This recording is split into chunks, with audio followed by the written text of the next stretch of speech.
Assalamualaikum warahmatullahi wabarakatuh. Saya Nina Febriana Norisa dari kelas PAIE. Di sini saya akan mempresentasikan hasil review jurnal saya dengan judul Perkembangan dan Tantangan Kebijakan Pendidikan Islam di Indonesia. Eh, Perlu kita ketahui bahwa pendidikan Indonesia tidak dapat terlepas dari sistem pendidikan nasional, karena posisi keberadaan pendidikan Islam di sini sebagai subsistem pendidikan nasional. Pada dasarnya, problem yang mendasar kurang lebih sama dengan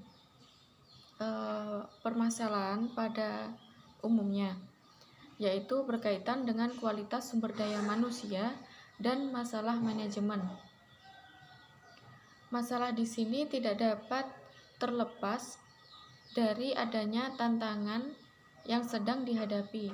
Menurut Santoso Hamijojo, kebijakan dan strategi pendidikan nasional dirumuskan bahwa tantangan itu diantaranya adalah yang pertama, krisis.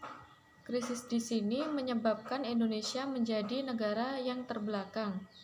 Dan yang kedua, Indonesia dihadapkan pada tantangan global bidang pendidikan.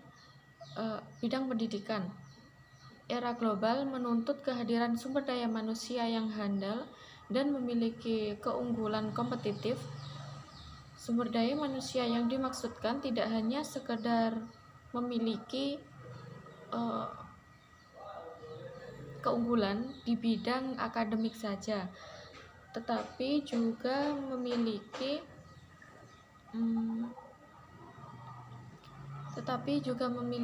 kompetensi keterampilan.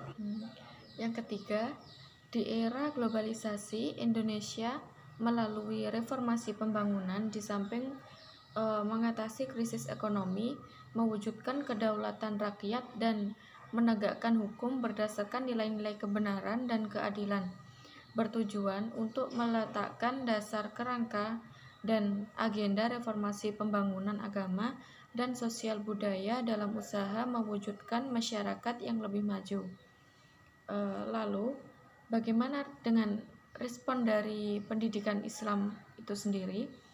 Kalau dilihat dari problem dan tantangan pendidikan Islam, maka mau tidak mau pendidikan Islam harus terlibat dalam mengatasi dan menyelesaikan berbagai persoalan dan tantangan yang sedang dihadapi, bersama dengan kekuatan-kekuatan pendidikan nasional yang lain. Bahkan tidak hanya itu, tetapi juga ditopang dengan kekuatan sosial, politik, dan ekonomi. Pada umumnya hanya saja pendidikan Islam itu perlu adanya evaluasi diri terlebih dahulu, kemudian melakukan reaktualisasi dan reposisi dengan cara melakukan sinkronisasi dengan kebijakan pendidikan nasional untuk membebaskan bangsa dari berbagai persoalan. Adapun strategi pengembangan kebijakan, kalau dilihat dari segi problem dan tantangan, yaitu untuk mengatasi berbagai persoalan, pendidikan harus melaju pada pembentukan manusia yang handal, yang tidak hanya memiliki kualitas akademik, tetapi juga memiliki kualitas keimanan dan ketakwaan kepada Allah Subhanahu wa Ta'ala.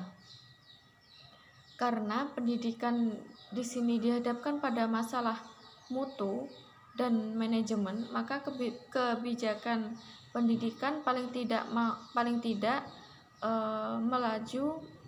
terus melaju meningkatkan mutunya, terutama yang berkaitan dengan kualitas sumber daya manusia, kurikulum, sistem penyelenggaraannya yang menuju arah profesionalisme, relevansi pendidikan dalam masalah tuntutan masyarakat, harus siap bersaing dalam hal melahirkan output atau lulusan yang religius, melek ilmu, dan memiliki wawasan ilmu pengetahuan yang luas.